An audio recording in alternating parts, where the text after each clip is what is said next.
Hi, everyone, and welcome back to the Leaders of Today podcast. I am Jordan. I'm joined here today by Amber. Can you say hi? Yeah. Hi, I'm Amber. Amber is one of my favorite people on earth. She is, It's a title. it's a title. Mm-hmm. She's like my second mom, and I don't even know. You're like the best. You really make me tell me. I wish you'd just follow me around and encourage me this way all the time, Jordan. Maybe when you say nicer things more often. I don't know. I just, Jordan and I have a long history of sitting around coffee tables and talking about all the things. Absolutely. We just need to actually have our own podcast. We talked about doing popcorn and politics. We did. Oh, that was more. And then politics got sad. Yeah. And we were like, no, it wasn't fun anymore. Never mind. So, but Amber is now a teacher. And you've had a million different jobs since I've known you. Yes. You've worked at Starbucks. You've worked at our church. What else have you done? So I started my career as a lead bookseller in a children's department at a Barnes & Noble. Yes. And then when my husband moved, my husband and I both moved to Northern Virginia after he finished his first degree, I ended up being a preschool teacher for a year. I don't even think I knew that. Yep, a preschool teacher. And then I was an administrative assistant for our pastor. And I did that I had that one stint where we lived in Texas for a year, but then we went back and I did the same job, but with a few other things added onto it. So I basically did that job for like 7 or 8 years. Mm-hmm. And that role really helped me figure out who I was. I just didn't know how I was going to implement that. Yeah, that makes sense. And I served on a creative arts team. I've always been an artist, and actually my first experience at college was an art college. And I loved that, but I never felt confident enough in my work to make that my role. Mm-hmm. And then when we moved here, it didn't matter whether I was confident or not. I was just in charge of all of the graphic design that the church had or did. And my husband is a lead pastor here. Philip, her husband is Philip, and Philip was on season 1. I think he's season 1, episode 2. So if you want to go listen to Philip, he was very proud of being on a podcast. Was he really? I don't know. Oh. He was proud that I wasn't on the podcast before him. He when he came here, he was the lead pastor, and I am I'm the easiest option for art here. So I am still the graphic designer for Discovery Church. Although I have tried to resign several times, and I always try to retire, and then I get roped back into something. So I made the logo for Leaders of Today. I was going to say, Amber is also Leaders of Today's graphic designer. Keep getting roped back in. And I'm totally capable. It just doesn't bring me the same amount of joy as other things do. Uh-huh. So. And then I was the childhood director at Discovery Church for a while, out of necessity. And that led me to realize that I really thought my future was with kids. And especially as my own kids got older, my kids are in high school now. And I really love those formative years. Mm-hmm. So, and then I went back to college. Yeah. To finish a history degree. And I finished my history degree while working at Starbucks as a barista from 4 to 10 a.m. in the morning so that I could have health insurance, and they also paid for my school, which is smart. You should get your school paid for, folks. So true. Don't pay for So school. True. Get somebody else to pay for it. And now I'm a teacher. Mm-hmm. I'm a middle school history teacher. And you were still working at the church on top of going to school. Yes, and I did 3 Starbucks. jobs at a time for a little bit, which was not healthy for me or anyone that loved me. But it was only a year, and I made it. You made it. I did 3 jobs, and I was in school. Yeah. That was only a year ago. And 2 years ago. We were all kind of sad when that was happening. It was 2 years ago. Nobody was happy. Everyone was sad. No. But I finished and I got it done. So now I'm thrilled with my role. Mm-hmm. So, and you do have a great job. I actually literally asked her, I was like, how was school today? And she was like, I love my job. I do. And I'm at a new school this year, and I love it, and I think it's wonderful. And I love being kids' first stop on the social studies train. I'm actually like most of the time their first real history class because I teach 6th and 7th grade. So That's sometimes so I'm the scary history teacher who gives them lots of work, but we'll see. It's okay. Yeah. Amber's also a board member for Leaders of Today. She was, I don't know if you were the first person I asked to be on the board, but you definitely were the first person who really acted like a board member because you've known about Leaders of Today since Coffee Talk. I don't like 3 years before we started Leaders of Today. We were having coffee talk. Coffee Talk. Yeah, I have served for a formal 3 years almost. I'm going to be one of the first retired. I'm retiring before retired Dan. first or full term people. Oh, I'm going to be one of the first retired full term people. Because we did the stagger start. You were the one who told me we should do that. Yeah, and my role has been one of like formative coffee table talks about what is doable and what is not doable. I'm a realist, and I think being a realist and a dreamer at the same time is really rare. And I'm a dreamer in my soul, but because my life has made me be one, I am a realist. Yeah. And so I was the person who was like, well, that's great. I love that. Can we narrow the scope a lot in the beginning? And then I'm also, because which was so helpful, so needed. Thanks. I'm glad it was needed. Sometimes it's like I'm a Debbie Downer. It doesn't feel like it's needed in the moment. No, but it then, doesn't. Like looking back on it now, I mean, yeah, for sure it was needed. My best advice to anybody starting an organization is to know your scope, because you can't fix everything, but you can fix one thing really well. Yeah. So that's my biggest advice there. We're already jumping in. We need to stop and go back a minute. Okay. All right. You tell me. Redirect me. We have to do our stories. It's the first big thing that we do on our podcast. Okay. So you got to tell me a story. My first story. Well, I have so many. But I think I'm going to tell you the pony story. Tell me. Oh, I like the pony story. Okay. So when I was growing up, I wanted a pony so bad. I was 3 or 4 when I started asking for a pony. And when I was 5, I said I wanted a pony so bad. And my parents had 30 acres, so I could have a pony. It was feasible. It wasn't like I was putting it in a backyard with a fence. And my mom said, if you can save up enough money for a pony, you can buy one. She didn't think that was going to happen, No. did she?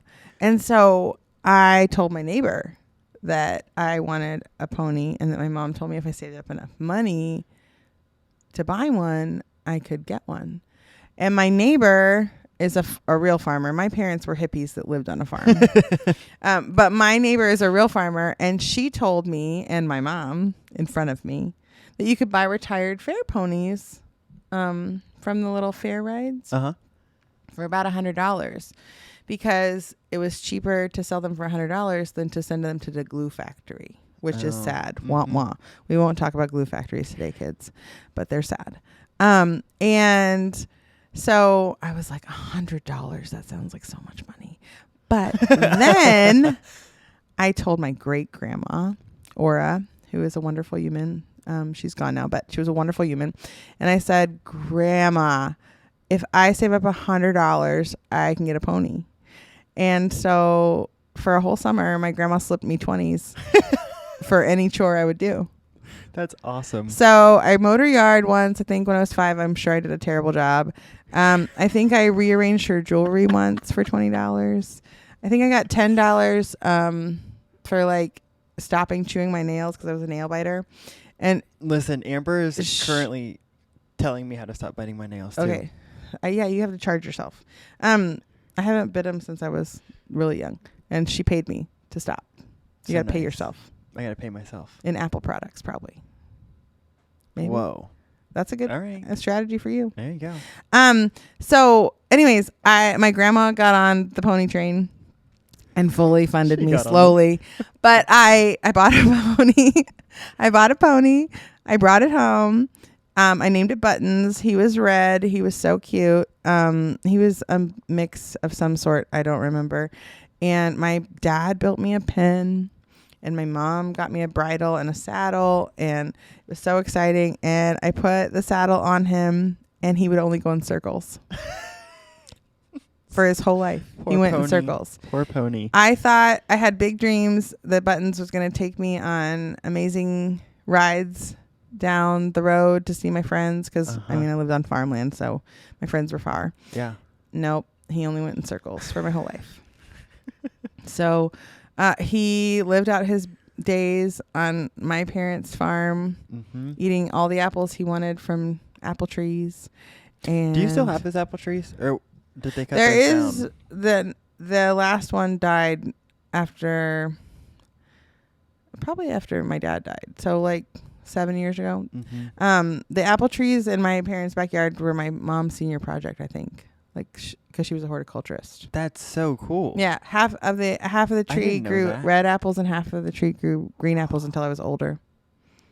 Interesting. Fun apple fact: all of the genetic material needed to make any kind of apple is in every apple seed. It just depends on the environment that presents. And most apples that we eat as Americans are grafted trees, which means that a farmer or a horticulturist has grafted a piece of a tree onto the apple so it will grow the right ones. Huh. Right? That's so weird. Growing up with greenhouse people, these are the things you learn. Both my parents were conservation agents when I was born. So that's the backstory there. So anyways, fast forward to 7th grade, because I was 5 when I got Buttons, you remember. Buttons died. It was sad.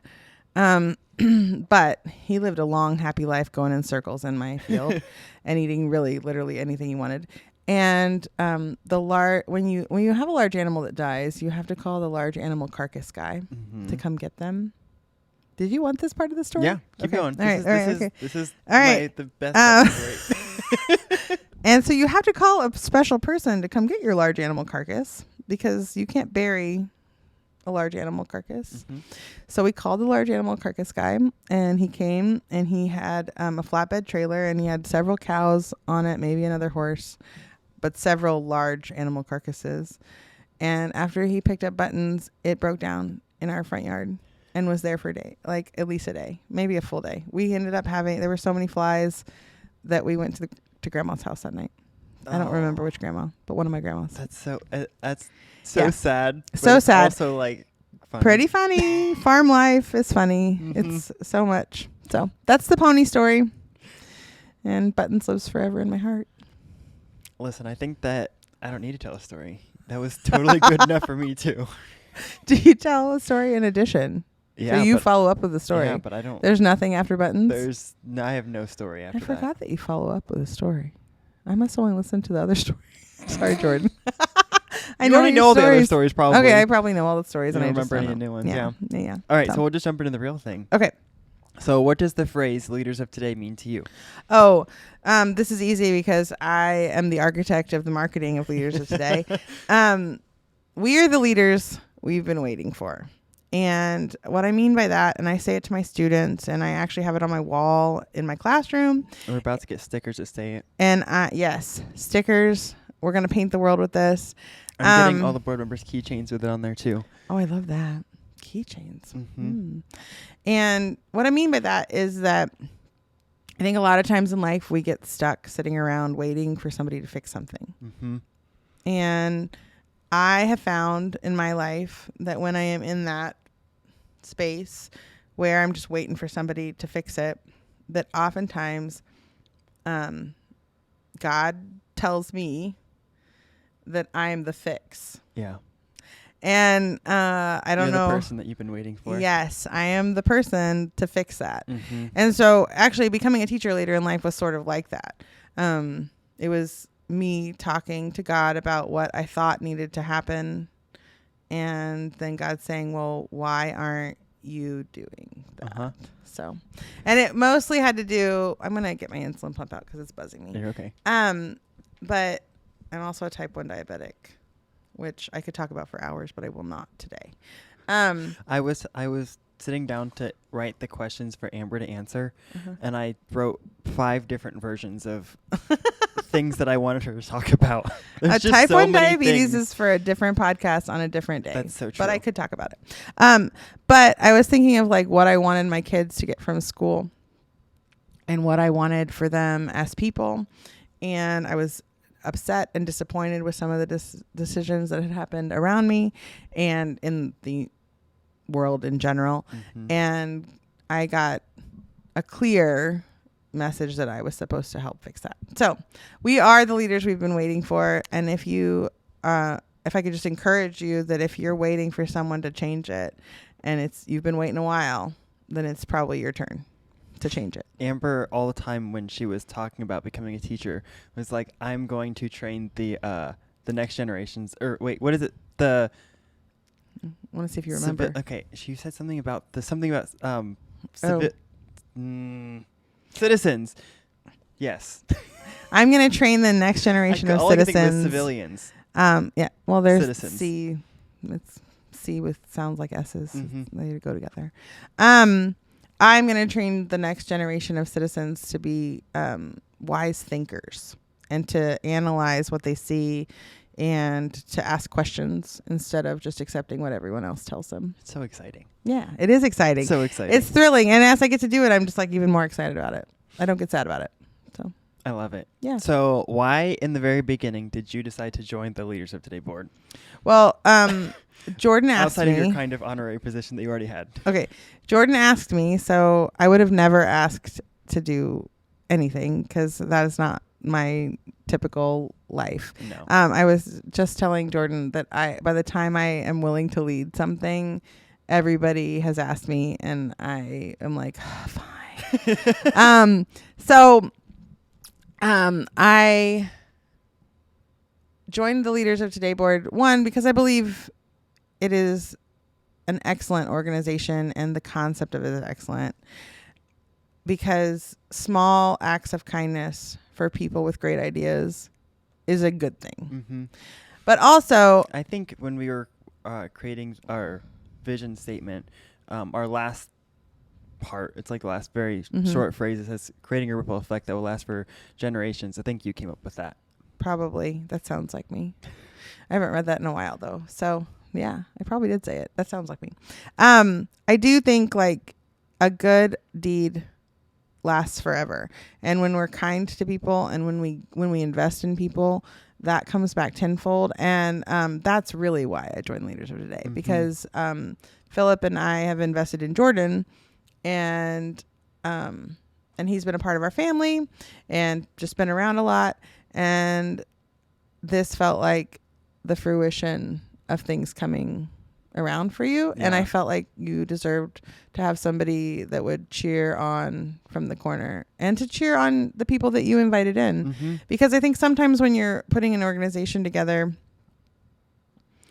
it can be a lot and it's daunting, and you need somebody to say it's worth it. And because I have lived a life where it's been worth it and there's been some really hard things, I think that was my chief goal, was to be the person that says it's worth it. You're a great cheerleader. Thanks. So thank you. I'm a realist and a cheerleader. Look, paradigms all the time. So good. So many paradoxes. All right. So what's something that you're passionate about? Something that I am passionate about is the Enneagram I love the Enneagram. and leaders. I love the Enneagram. I'm passionate about leadership and Enneagram. I think that, well, I mean, obviously you're the one that told me about the Enneagram. I am. I am sure of it. But I have learned so much about other people through the Enneagram Yes. that I know myself way better, first of all, but I also understand why I do things, and I understand why other people do things, because I'm a number 2. I'm the helper. Yes, So you are. I like to go out and do things and help people do things. And throw away his boundaries. And in the throw process. them away. No. Out the window. I'm actually reading a book right now called Boundaries. I know. I saw it on the kitchen table. It was on my kitchen table for a couple days, That and is then it true. was on your kitchen table last time I was over, I think. Maybe you weren't there. I was talking to your mom and dad. I don't remember when that was. But anyways, I love the Enneagram for millions of reasons. I just like to talk about people and what their internal motivations are. And I think the Enneagram does a really good job of illustrating that for people. I'm a 9 wing 1, and the older I get, the more I lean on my 8 side, which, if you don't know the Enneagram, a 9 is the peacekeeper. And one of the things that I have to constantly remind myself is that I'm not a peacekeeper. I'm a peacemaker. Mm-hmm. And the difference between that is that a peacekeeper stays quiet and forces other people to stay quiet, and a peacemaker engages the conversation Mm-hmm. and makes peace. And so that's one of my internal struggles is I have to remind myself that I'm a peacemaker and I'm not avoiding the situations that I am trying to make peace about. Yeah. And my wing 1 is my justice stuff. I love justice. I like to see justice done. I don't believe that what America believes is justice, not the justice system. I mean, real justice. And I don't think that God designed justice to be punitive, which is a big word for punishment. I think God designed it to be restorative. And so that's where my heart is with justice. Mm-hmm. And then my wing 8 is like, I will take no prisoners if I feel like something is important. So true. Don't mess with your family. That's probably, that's the best example. But like things that I'm really invested in, don't mess with them. And if I've made you a person of mine, I will likely I'll go through a lot for a person that I love. So very true. Very there true. You go. I'm a 2 wing 3, and the 3 is the achiever part, and then Philip is a 2 or 3 wing. I think he's 2 a 2 or wing 3. 3 Me too. too. But he does not think so. He thinks he's a 3 wing 2, which he's the only one that can know what his internal motivation. I literally just had this conversation with my mom. It's like I'm did you replaying. really? Yes, because she's reading the Enneagram for the first. Like she hasn't done it in a long time, Oh man. and she didn't know what she was. I know what she is, but I'm not going to tell you guys because it's a secret. Okay. But Philip thinks he's a 3 wing 2, but he's a 2 wing 3 because his internal motivation is that he wants people to be pleased with him. Yeah. Yeah. My mom is a 2 wing 1, which is honestly like watching our lives. The differences is really interesting to me. Yeah. I mean, I think that's the beautiful thing about the Enneagram and why I'm willing to talk about it for hours and hours and always bring it up in conversation. And then if somebody brings it up to me, it's even better. Absolutely. But it's because it doesn't give you like a framework with which you have to do things. It's not like you will always function this way in every situation. It really is about the internal motivations of the person. Yeah. And I think it's really helpful in relationships to know what your partner is or what your kid is or your friend. It's really helpful. Yeah, I totally agree.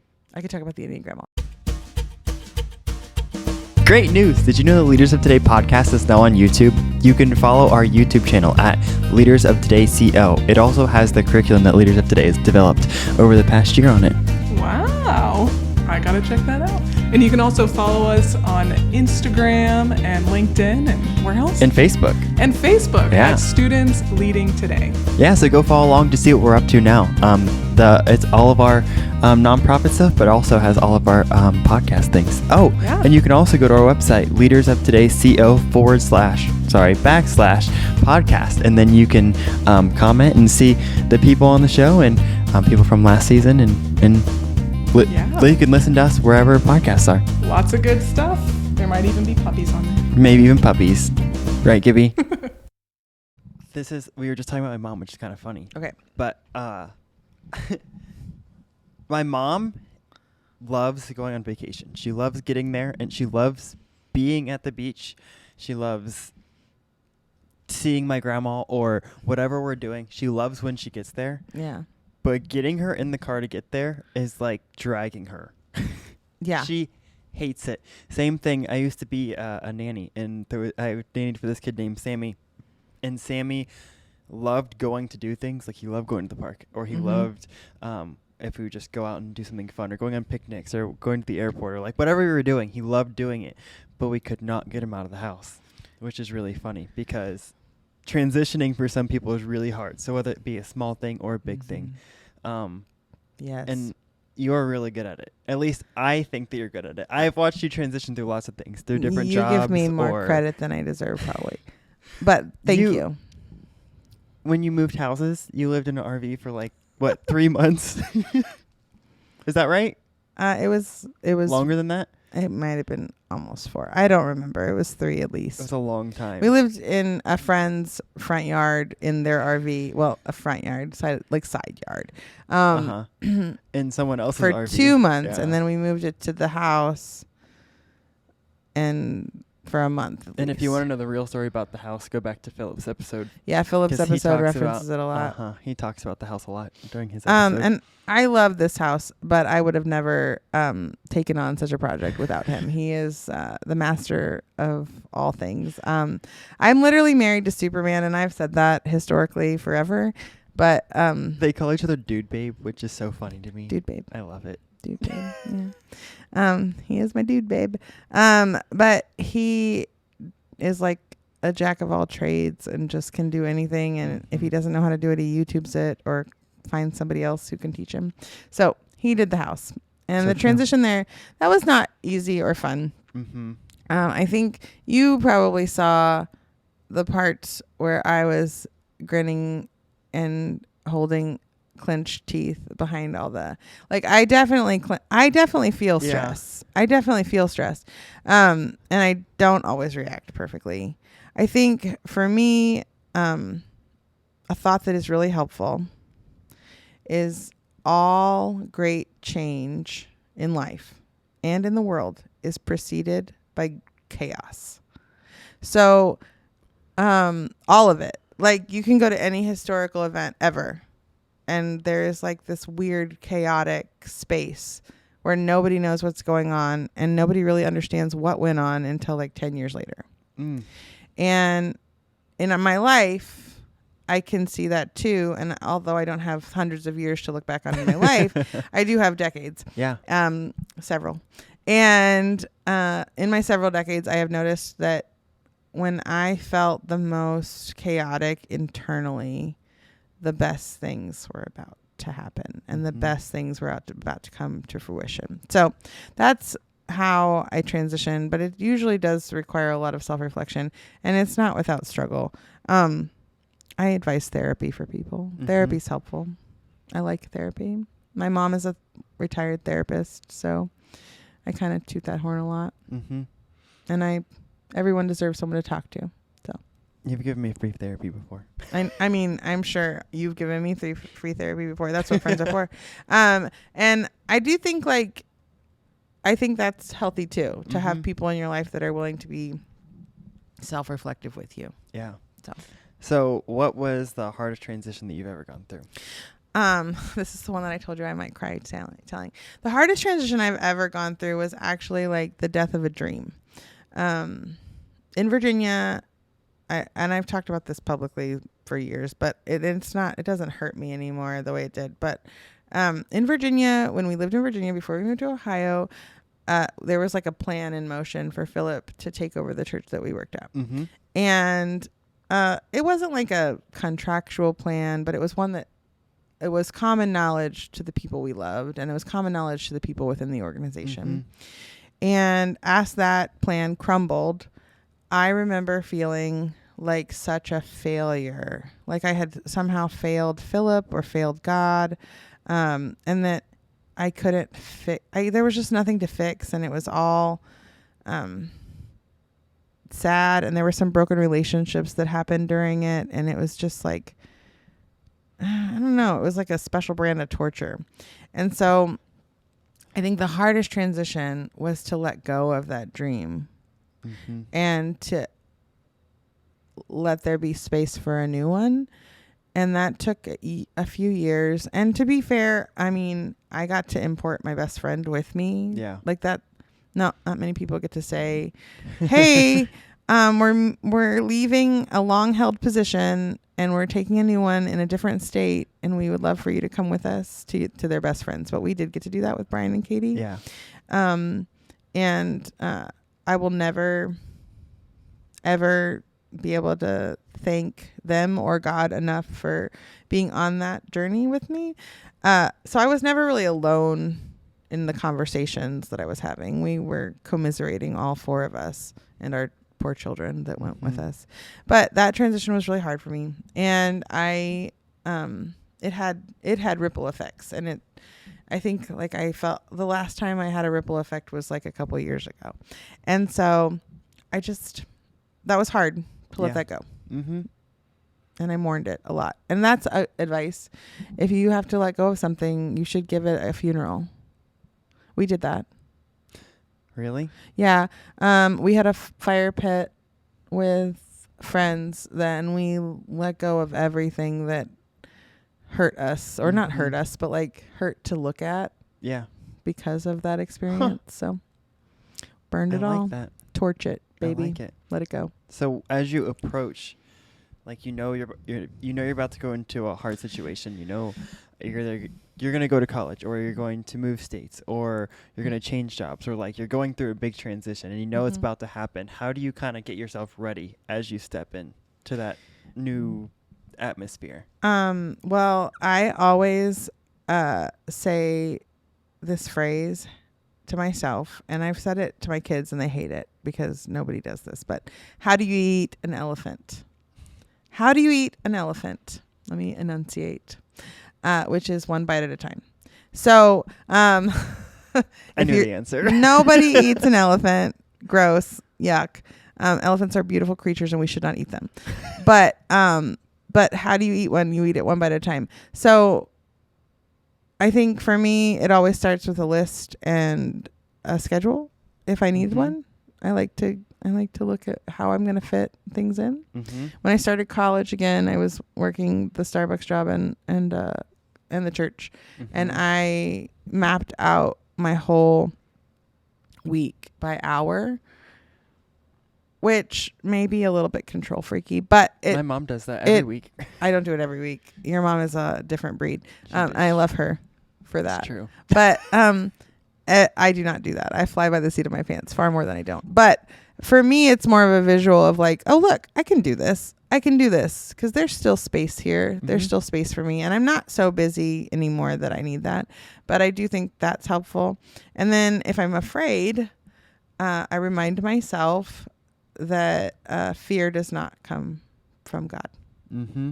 So the only thing, I think on the way something here, that inspires fear is not from the Lord. I was listening to, I don't know what song it is. Fear is not my future. That's what is it? Firm Foundation? I don't know. I don't know. It's called Fear is Not My Future on my playlist. Then it's Fear is Not My Future. My bad. It's Maverick City. It is Maverick City. There's a couple versions of it that they have out though, and I don't know. I just play whatever comes up. Yeah. So it's a good one. I was actually listening on the way here though. It's on my recently played playlist, so I've been listening to it too. It's very good. Good job, us. Yeah. What is the most important thing to remember when working with people? I know you've worked with people your whole career. They're all everywhere. Well, food services, church. You should always students. start with people are the worst in your brain, and just know that that is a thing. Sometimes they do, but they don't mean to. Most of them. Some of them really do. But for me, it's not to take anything personal. Which is really hard. I've actually gone through a season recently where I took some stuff really personal that I shouldn't have. It was not about me. The person's reaction to me was not about me. And the person's choices were not about me. The person's choices were all theirs. So that's the first thing I would remember, is not to take anything personal. It is often not about you.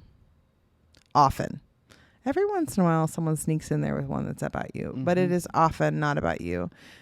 Even when I think it's about me, like I take like I am sure that this person is like not any one person right now, but like in a story in my head where this person is coming after me, it generally ends up that they are going through something personal that is not about me and not anything I could change or help with. And it's generally not about you. I even know a few weeks ago I was at work and I had to have a hard conversation that evening. And that day was like such a bad day. Like anything anyone said to me. And the next day I went into work and I was like, guys, I'm sorry. Because I'm pretty sure I was a terrible human yesterday. I don't really remember what I did. I'm pretty sure I just sucked. Dissociating. You dissociated. That's and, what you did. And just thinking back on, like, we all do it for sure. We all have bad Yeah. days and days where we don't mean to do the things that we do, or I think just to follow seasons that up, sometimes. though, to follow it up is that you should follow up with a person, Mhm. especially if there's someone you love. Like, I'm not saying chase down the person who was mean to you, the customer, or anything like Oh, that. Yeah. I'm saying, like, if it's a person you love and it's a relationship worth investing in, Mm-hmm. then circle back with kindness, and, you know, say it feels like things were off yesterday. I Mhm. need to talk. Like, what's going on? Usually opens a good door. Yeah. So So- true. Oh. It went to sleep again. I went to sleep just as I started to look at it. How have you learned to manage people without micromanaging? Oh, well, I am naturally not a micromanager. That sounds crazy, but that goes back to, I was going to give you one more piece of advice. Okay, but this fits. Perfect. I take people at their word. So it is wise of me and good for my soul to take people at their word, even if I know they're not going to keep it. Because that's on them, not on me. Yeah. I take people at their word. So if you say you're going to do X, Y, and Z, or you're fine and everything's fine, then I'm going to take you at your word and I'm going to Mhm. believe your words. And I will absolutely ignore your actions until your words match them. And that sounds like I'm being kind of petty, but I'm not. It is wise for your words and your actions to match. And so when I trust people at their words and their actions don't follow, the natural consequences occur. Mm-hmm. So this is my tip about not micromanaging. I am, first of all, not a micromanager. Every once in a while I get something that I'm obsessive compulsive about, but I am not a micromanager at all. And I think the reason I am not a micromanager is because I actually in my soul believe that the natural consequences that happen to people are good for them. Mm-hmm. So if I have to have a hard conversation with a student or with my kids or with my husband or with any relationship, I try to take people at their word.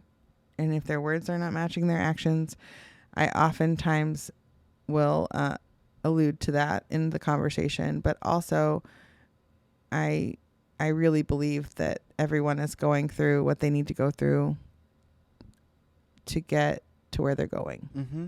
So I have learned so much from Philip and Amber just watching them lead in different areas. because he is a micromanager, Yeah. which is, He you know, is, for he sure. is who he is as a person. And I mean, that used to cause issues in our marriage. I mean, to be frank, like we've had struggles, we've had fights over, I didn't put the shoes in the right place in the closet. I mean, not recently. We've been married for 22 years, so we're past the shoe phase. Or 20. 23 years. No, it will 22 be because it's I'm 22. I You're thought I was 22. 23. Our marriage is the same age as I Jordan. keep saying that I'm 23. I don't know why. I don't know either. You're lying to yourself. Your words are not matching. and then it comes out on podcast. Yeah, no, and then you fess up in front of everyone. Exactly. I don't know why I do that though. This shit like- is weird. I think that because Philip is a micromanager, that is why I am so easily not one, because Mhm. I see how that affects him. I don't know. I never had like a desire to control anyone. In fact, I've had people want me to control him because he makes funny jokes and he's kind of snarky and he can be really, he's not everybody's cup of tea. He's my strong cup of coffee, but he doesn't have to be yours. Mhm. And and so I've had people be like, "Can't you control your husband?" And I will like look them straight in the face and say, "We're both adults, and no, have you tried controlling an adult lately?" Yeah. No, I cannot. If I could, that would be something I might attempt, but I know I can't. So I think that's where I go. Natural consequences are the best. So I give this little speech to 6th grade parents or anytime I get the chance. And now that I'm a 6th grade teacher, I'm teaching 6th grade consistently. I'm going to be, I'm giving it every year. Every year. Every year. Every but parent teacher conference. 6th grade is like the perfect age to let your kid fail. Not everything. I'm not saying you just don't make them go to school. But like if you're the type of person who's still having to remind them of their homework and you're still having to tell them that they need to get that done, 6th grade is literally the best year not to do that. You have a conversation. You say, okay, it's your turn.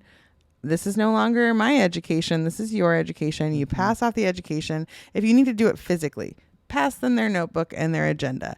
And you tell them it's their responsibility, because a 6th grade teacher is programmed. Anybody who chooses to teach 6th grade more than 1 year is programmed, comes pre-programmed to follow up with that student, to let them fall a little bit, to let them explore this little failure that they're having, and then pick them back up gently and be like, oh, look at this opportunity to make this right. That is what 6th grade teachers and 7th grade teachers, basically middle school. Yeah. I don't know if you've seen the middle school teacher memes. Have you seen them? You probably Not haven't, because really. you're not a middle school teacher. I'm not a middle school teacher. Oh. Well, middle school teachers are a special kind of person. All of them that I've ever met. And I am so honored to be in their ranks now. But like they are just equipped to let a kid fall, pick them up, dust them off, and help them do it better next time. And that's a healthy thing. Natural consequences. I love that. Let them happen. I was going to say something else. I don't remember what it was. No. It doesn't matter. I think. Oh, I do remember. So you guys have taught me so much about not micromanaging. Philip has gotten better at it. Like I'm not saying he's not a He's micromanager, because he for growing. sure is. Yeah. But just even watching him and like how he's led even just like community groups or Yeah, I just mean- different things like that has helped me so much in how I lead leaders of today. And just Madison and I do not micromanage anybody. We're like, you do this, and if you need help, tell me. And then if we notice something isn't happening, then we're like, Then you have to. wait a minute. Yeah. We trusted you with this. Why is it not getting done? Which is sometimes a rough conversation. But Hard conversations had with love, though, are good conversations. they always end in ice cream. Every time I have to have one of those hard conversations, I buy them ice cream. I think that's good. I mean, keep that for when you're parenting, because you'll have to do that a lot. We'll have to have lots of ice cream, is what you're Lots saying? of so many awkward conversations. You'll just have to have them. But I think that that's the truth. I mean, I think there is a spot for micromanaging. Like there's a place for it.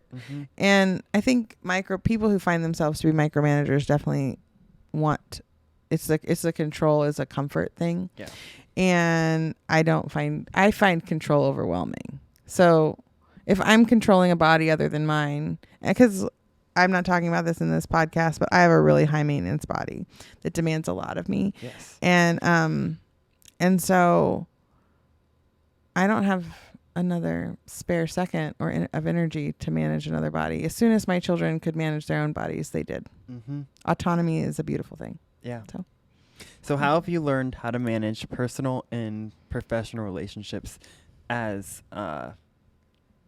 because a lot of the relationships you have are also with people that you work with. Or, because my life blends together. My circles are always entwined. Yes. Okay. All 3 of your circles are always crossing over. Well, I do think it is really healthy to have a professional circle that does not entwine with your personal circle. And I will say that I feel healthier now that I'm not always at the church. Yeah.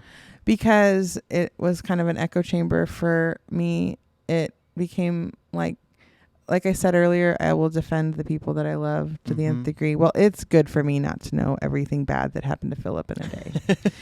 It's good for my soul. It's good for him. It's good for our relationship if I don't know everything that happened. And he knows that. And we still share quite a bit. And I usually know about it. But sometimes it's just really great that your partner delivers it at the right time. Yeah. Like, he'll wait. If I'm having a rough day, he's not going to tell me about all the things that happened to him, because he knows that I'll take them very personal and still like I don't take anything that happens to me personally, but I will take something that happens to him personally. And so I think there is room for boundaries there. But for me, it comes back to I try not to take anything personally. And when I do find myself taking things personally, I question that internally. And then if I need to question that externally, then I do it. And I think keeping a clean slate, this is also a gift of middle school.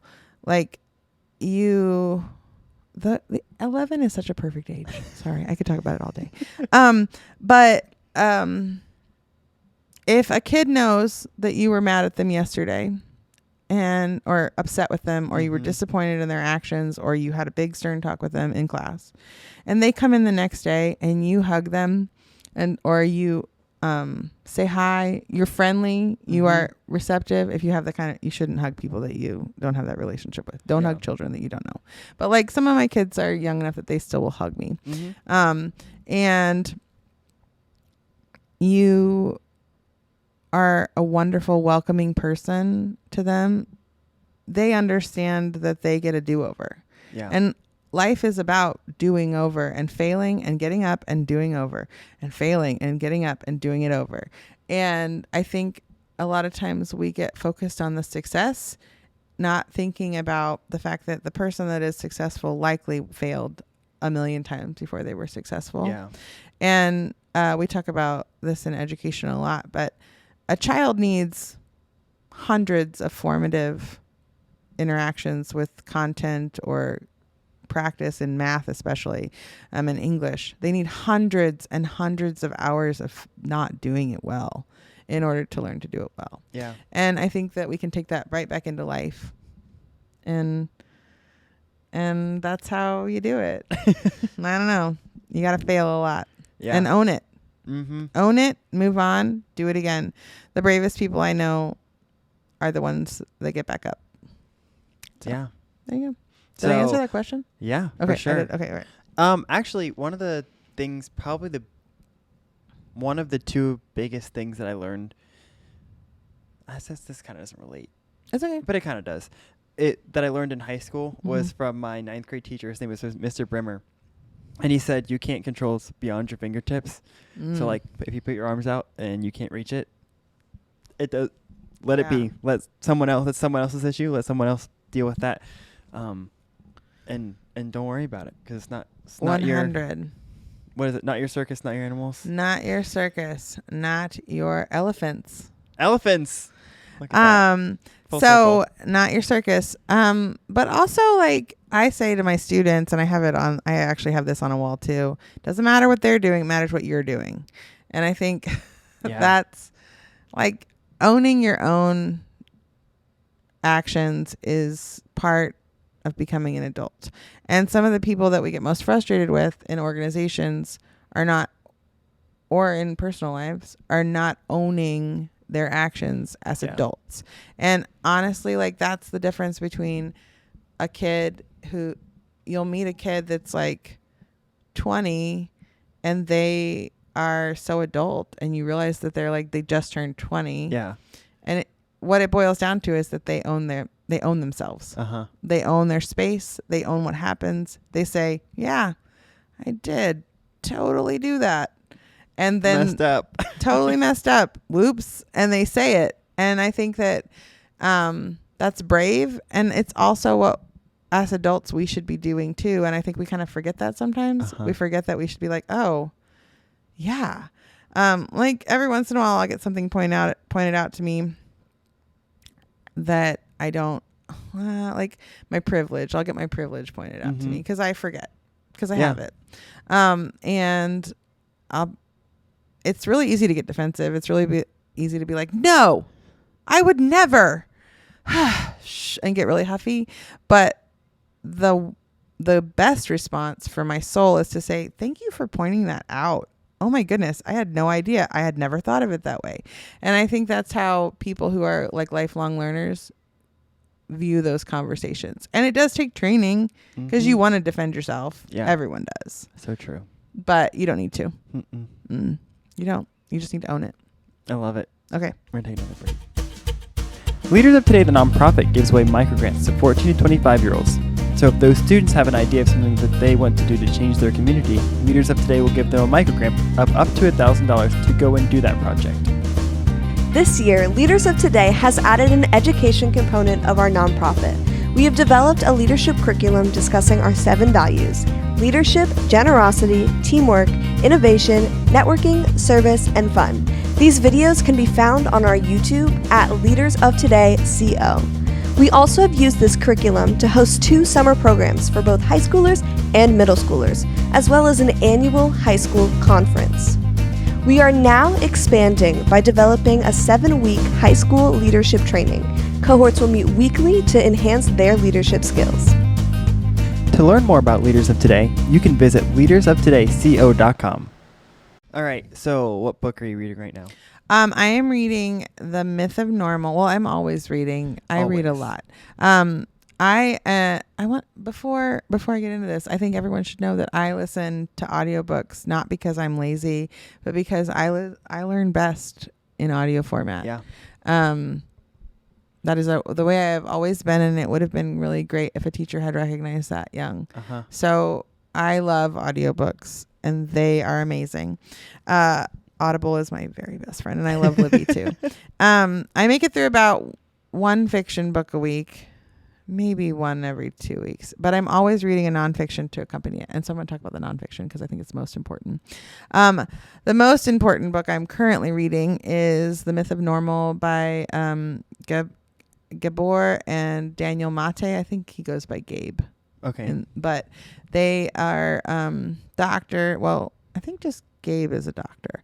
And he's talking about how we have this fictional narrative that we are all fed, that bodies function one way and people function one way and brains function one way.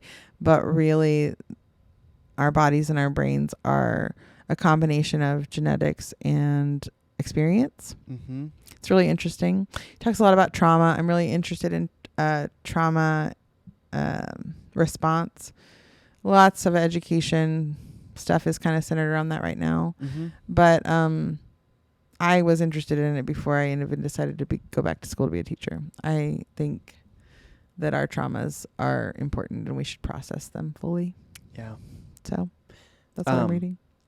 Okay, what's your favorite podcast? Because I know, so Amber is actually the person that got me into listening to podcasts in the very beginning. So I remember I was like, why would I listen to something like that? I like music.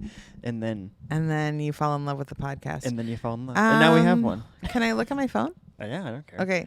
I got to look at, I went on a little confession. I went on a podcast hiatus for the summer. Uh-huh. I think I told you this. Yeah.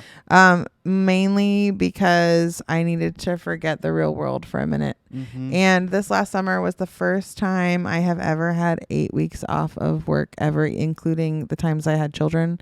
I never really had full maternity leaves, for various reasons we will not get into on the podcast. And so, although Leaders of Today, we got to change this. Maternity leave has got to be a thing. So I declared this summer my maternity leave because it was my first year between teaching jobs. And I took some time off of history because I teach history. Uh-huh. So I think my favorite podcast, honestly, is probably Here's Where It Gets Interesting by Sharon McMahon.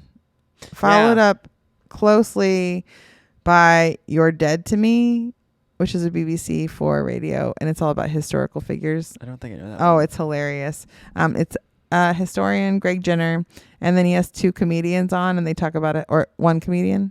I think there's 2 comedians on, and they talk about historical. No, there's a historian and a comedian. That's what it is. A historian and a comedian. So there's like an expert in the subject, and then a comedian that makes jokes about it.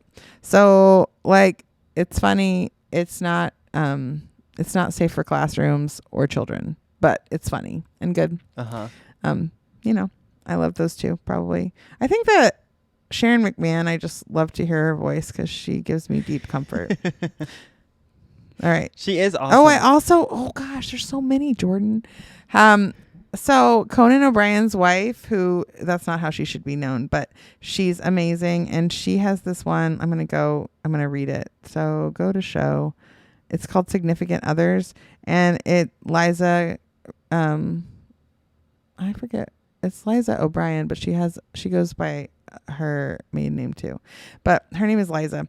And she, does historic figures, and they're like best friends or their mates or they're Ah, really interesting, and it's significant others. It's wonderful. Oh my that's gosh. interesting. So interesting. Like I'm trying to see what the last one, the most interesting one was definitely,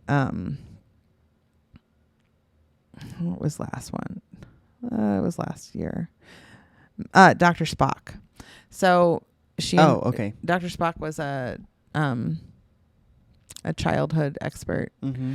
and his wife was fascinating, and his whole relationship with her was fascinating.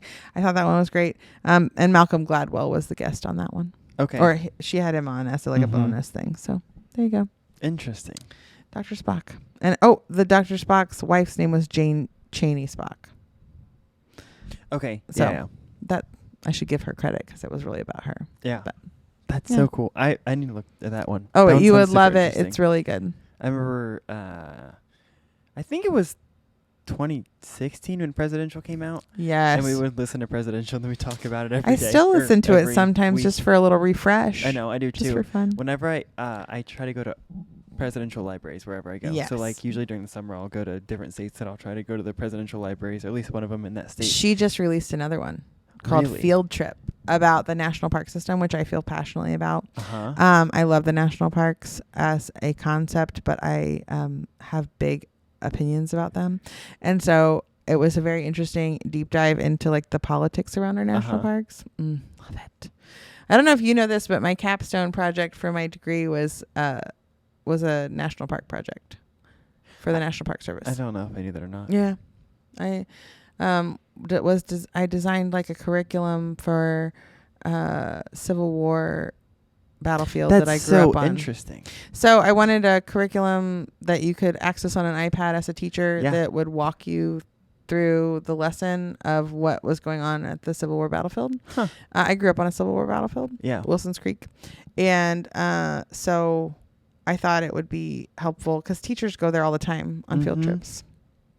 And that was what I designed, was a mobile iPad app thing. That's so cool. Yeah. I don't know.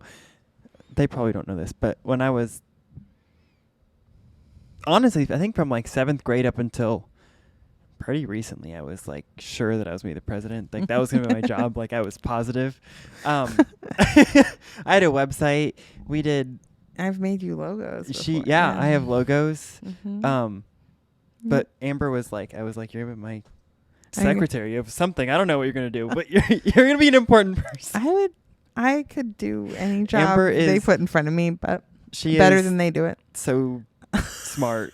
Yeah, I You give I don't me even so much credit. That's not even hyping you Oh, up. I don't know anyone that's like Amber is not one of the smartest people that I know. Okay, that's you fair. actually, But I think you probably totally are. did say in front of a class the other day, I reverse latitude and longitude. I teach geography.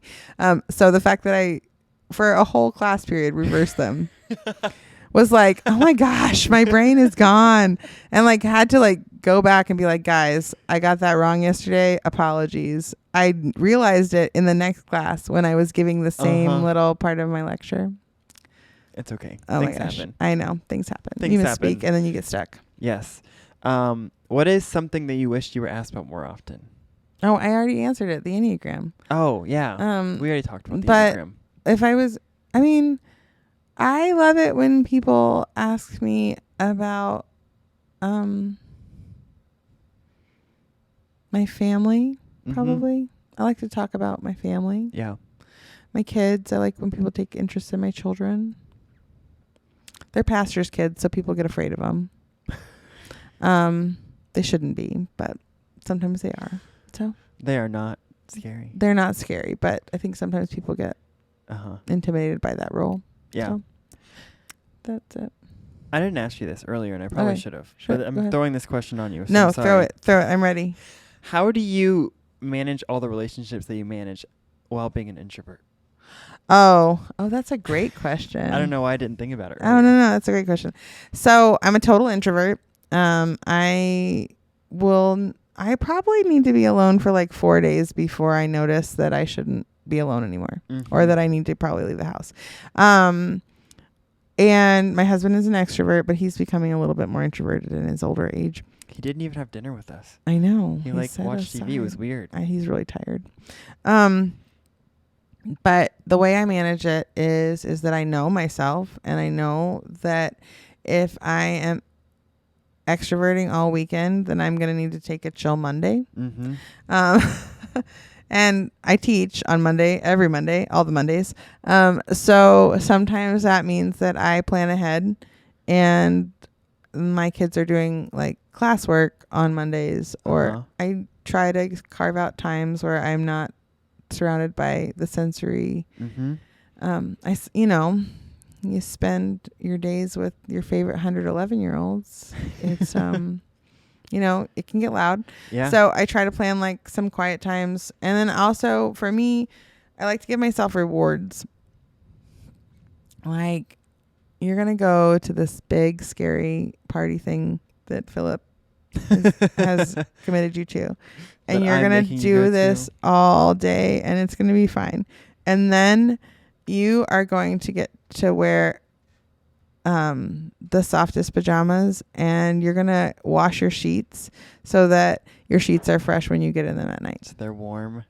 Yeah, I like love so. warm sheets. Getting so- into a bed when the sheets are still warm is like one of the best things Yes. ever. Wonderful. So I do like little rewards for myself. That's probably how I do it. But I also think, like, to be frank, I think that the introverted extroverted thing is just a cop out.